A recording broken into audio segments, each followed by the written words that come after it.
iPhone 13, Apple just announced multiple different options for you. But the question is it worth upgrading for live streamers, whether it's the battery life, whether it's the camera? We're going to talk all about all of the different functionalities. Rene Ritchie is joining me today, and he also has the iPad mini on hand as well, so we can talk about all of that. Rene, thank you so much for joining me. Oh, thank you so much. I love this show so much. It's so great to be back. Rene is a staple around here in the live streaming pros community, and he is been looking at the iPhone iPhone mini. I just did that. It's been one of those days. That's one of them. Well, that's true, right? It is one. That is 13 one. mini. You're right. You're right. I just, in my head, I was going the opposite way. So the iPad mini, the iPhone, name them all for me because I'm going to screw it up. iPhone 13, iPhone 13 mini, iPhone 13 Pro, iPhone 13 Pro Max. Could it be any more complicated? Wow. Why is it so complicated? Because like the market is mature now, and because so many people have smartphones, they want to segment it now. They want to offer different options for different people. So you have everything from the mini for, the person who's just out on the town and wants a small real phone, and then you have all the way up to the Pro Max for somebody who wants ginormous cameras and a phone that they can use as their primary computer. It's like cars now, Luria. There's just different models for different people. And that's not a bad thing, right? So just for reference, for everybody watching the replay, he is coming on from his phone because we had a lot of technical issues before we got started today, a ton. So bear with us if he's choppy or anything like that. But so you're seeing, which phone are we seeing? This is the iPhone 13 Pro. They've got a new wide-angle front-facing camera, and new this year is all of their computational photography is on every camera, including the front-facing camera. So it's got HDR, Smart HDR4, which makes sure the brightness is never blown out. It's got Deep Fusion, which makes sure the textures actually look like what they're supposed to be. It's got night mode if you need it, so that you can take photos in the dark. And it's also got this thing called cinematic mode now, which I don't know how to do it with live streaming. I should have found out, but it'll do like a portrait mode photo, but then rack focus between different subjects. So I could tap my face and then tap Baby Yoda behind me and then tap back to my face and it would move in and out of focus, which I kind of love. See, I think that's awesome. But my question is, does that work with like Facebook Live or like YouTube Live, or like will that functionality transfer into a live app, or is it just going to be for the camera app? So they did make an API. So I'm guessing that the live streaming apps will have to integrate the functionality, because if you just did like HDMI out from the camera, I think you would see the functionality because the computer shows you what it's tracking, and then you can tap on different points to move the focus. So I think you'd see the overlay, but I'm sure like if the apps update soon, that would be fantastic. Awesome. Okay. So we'll hope for that. Now, if you guys like to geek out about all of this stuff, of course, we're doing that here today. We're going to talk about whether it's important for you to upgrade or not as a live streamer, whether it's worth spending that money. But Rene on his channel, youtube.com/Rene Ritchie, you can see right there, has not only overviews, but also deeper dives into all of these different things. So I would highly encourage you to watch his playlist over there, or all the videos that he's got going on over there. So subscribe to him, turn on those bell notifications. All right. So, okay. So you broke down kind of some of the things. So just right off the bat, do you think it's worth it? So if for most people, I think we've gotten to a point where you don't need to upgrade phone every year any more than you upgrade your car or your TV set. They're not like these amazing little sci-fi boxes that are leaps and bounds better every year. They really are tools now. They're infrastructure for us. So I think there are people, like I know some people will get a subscription plan where they get a new iPhone every year, or they're just affluent, or they're complete geeks and they want a new phone every year. But average people are keeping their phones 3 to 5 years now. So I would think you'd need something really specific. It depends how old a phone you have, whether you do use it for streaming, and also because the major increases this year are battery. So if you're streaming, untethered, if you're out in nature, not connected to a hard line, Yeah. or if you're in a lot of edge cases, because the cameras are way bigger. Like they are obscenely big this year. They are just enormous.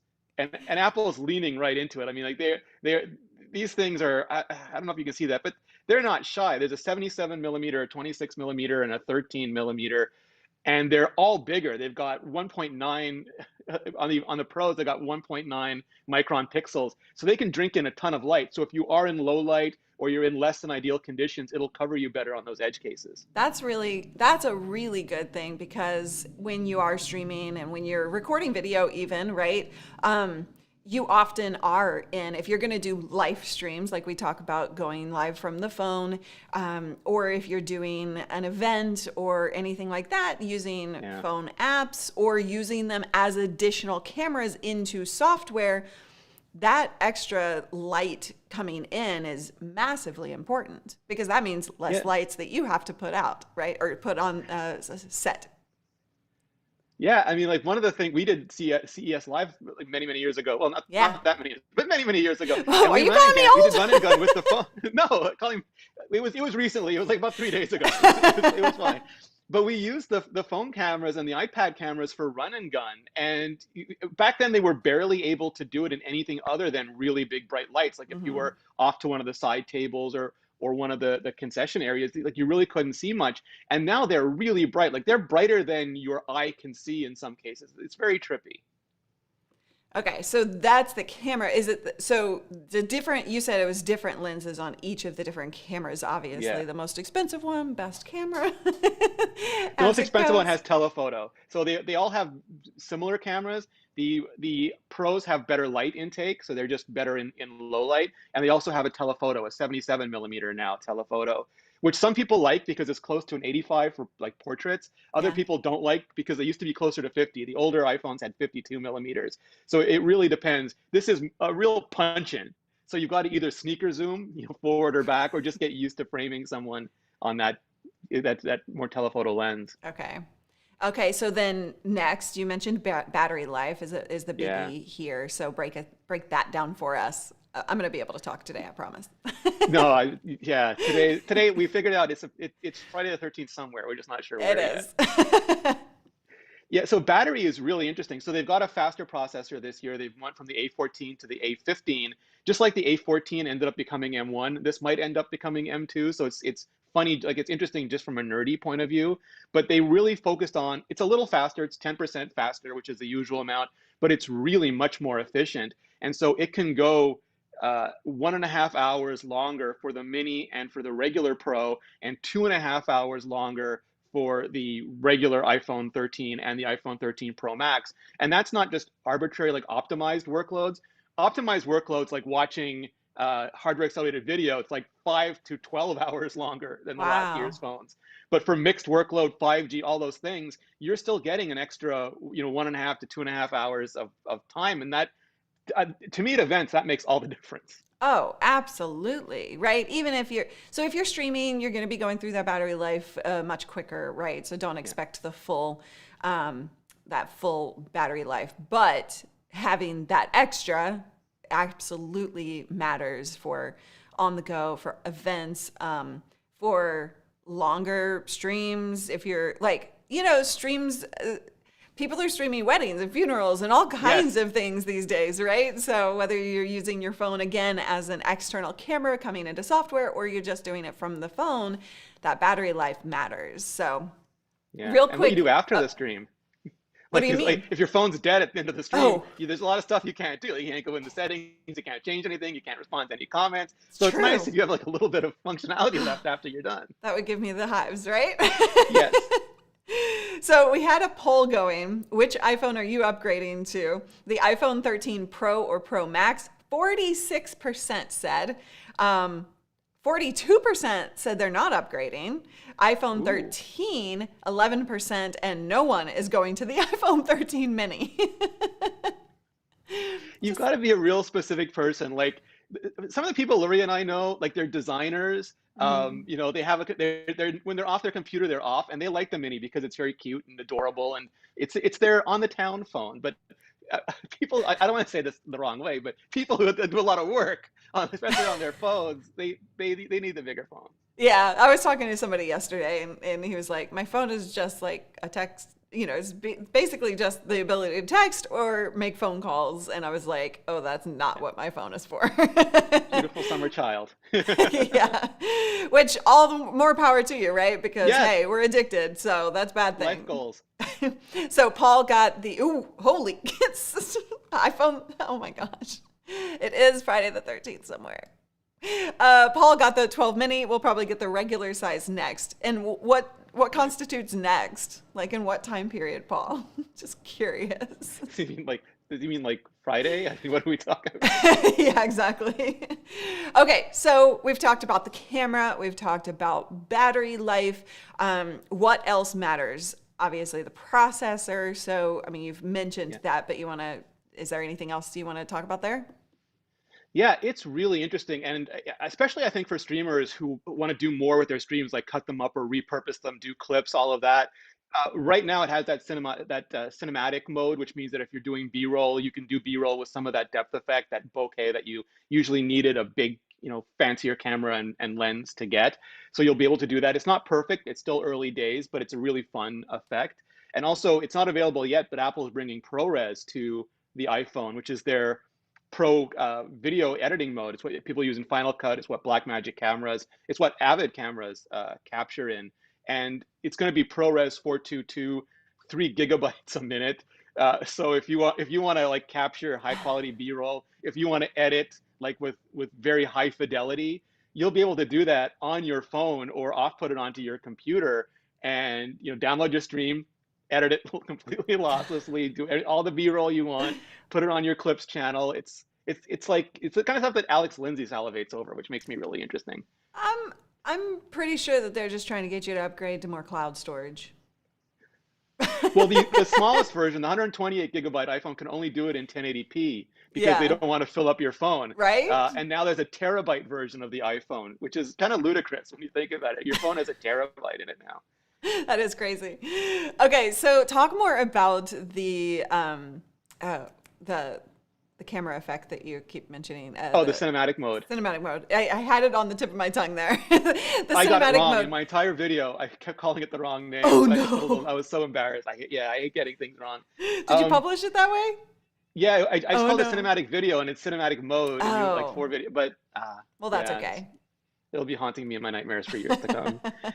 It's really, so a lot of what they did with the processor this year with the A15 was they redid the imaging pipelines completely, from how they ingest video data to how they write it to disk, because you don't want to be doing massive amounts of ProRes and just keep not failing to write frames to disk. That would be everybody's worst nightmare. So what cinematic mode does is, if you're familiar with portrait mode on cameras where it makes that fake depth effect, gives you like that nice bokeh in the background, it's doing that, but it's doing it live. And it's not only doing it live on the frame that you're recording, it's going back and forth to make sure that those frames are consistent with the previous and the next frames, because all phones buffer a little bit for video. So it's doing nearest neighbor frames so that the bokeh is not changing or jumping around while you're doing it. And then it's calculating and writing that depth map along with the video. So you can go in later, and it's the funnest, weirdest thing. And for example, if Luria and I were in the same room and we're doing one of those dramatic scenes, like she's like, I accuse Rene with the candlestick in the library, and then I look away and it starts going back and forth between our gazes, because they taught it basic cinematic rules, so it knows like how to follow eye lines and things with machine learning. But cool. if it messes up, you can go and tap different faces and it'll move after it's already recorded on the video. And what's also cool is if you don't like it, you can turn off the bokeh, you can reduce it. You can go from, I think it's an aperture of 12 down to an aperture of 2. Or if someone moves behind you, like there's that kid in the neighborhood you don't like who's always running behind your streams, you can just go in and slide the bokeh all the way up and blur them out of existence, which is really satisfying. It sounds like there's just so much more control, which is very exciting. Okay, so I have a question about not cinematic mode, but like the cameras in general. Like this morning I was out at the sunrise, and yesterday we had an amazing moonrise. Like it's just been gorgeous around here because I live in the most amazing place in the world. Not in the world maybe, but in the US. And I can't get a good freaking picture of those things, right? So are we looking at, just as a comparison, stuff like the sunrise and the sunset and things like that that are typically just never captured as you see it. Are we getting closer? Yeah, we are, and thanks to a few things. One is that these phones are all HDR, high dynamic range now, which means that they don't blow out the light, and they don't like lose the shadows, clip the dark areas. They have much wider dynamic range, so you can get a lot more information on those highlights, a lot more information in those shadows. The new wide angle will capture a lot more detail in dark areas. Even the regular iPhone 13, and sorry, the ultra wide angle, and that's a really fun camera to use, and it's much better. It's down to I think f2.0, which is way down on the Pro cameras, but they're also getting better computationally. They don't have the big sensors of normal cameras. They don't have the big lenses, so they're using big compute, and they're doing things now like if you take a group photo, they can segment out all the different people and treat their skin tones separately. So you're not just applying a blanket filter, and they can do that with skies and things as well. And with the new modes, like with ProRes on video, Alex described it this way. You used to just have like a jumble. If you took a video of leaves, it would just fake the texture. Like this is a bunch of green stuff, but now you'll be able to see individual leaves again, like which Okay. for some video work is really important. Yeah. So they're getting there. They're not like, there's no camera that's really, like you can spend tens of thousands of dollars on a Hasselblad and you still won't get all the way there, but we're getting Sure. closer. Yeah, of course. And okay, Doc, I accept that you might have me beat on where you live. All right. That's So, debatable, Doctor of Rock. right? So we're going to tackle Q&A here in just a second. But before we do, is there anything else we need to know from a streamer's perspective or video in general about these new iPhones and the iPad mini? I don't think you even, actually, we didn't go there. But yeah, anything else that we kind of need to know on whether it's worth to upgrade or not?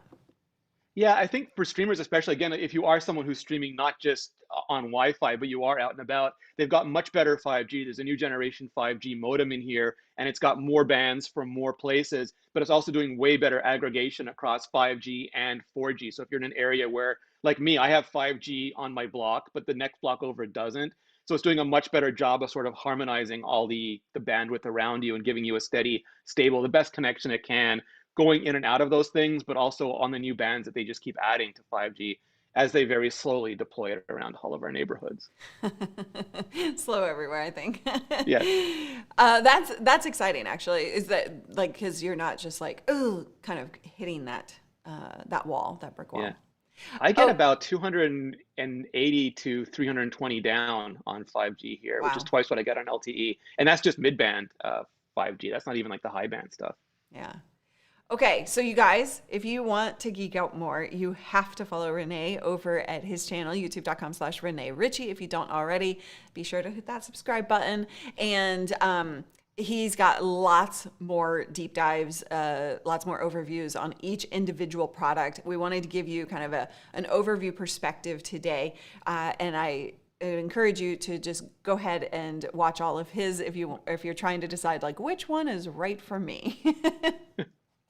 Rene, thank you so much for coming on. We're going to dive into Q&A, which is for members only on the replay mode, but for the live viewers, you guys get to ask all your questions. Rene, thank you so much for hanging out. Oh, thank you. Anytime, literally anytime.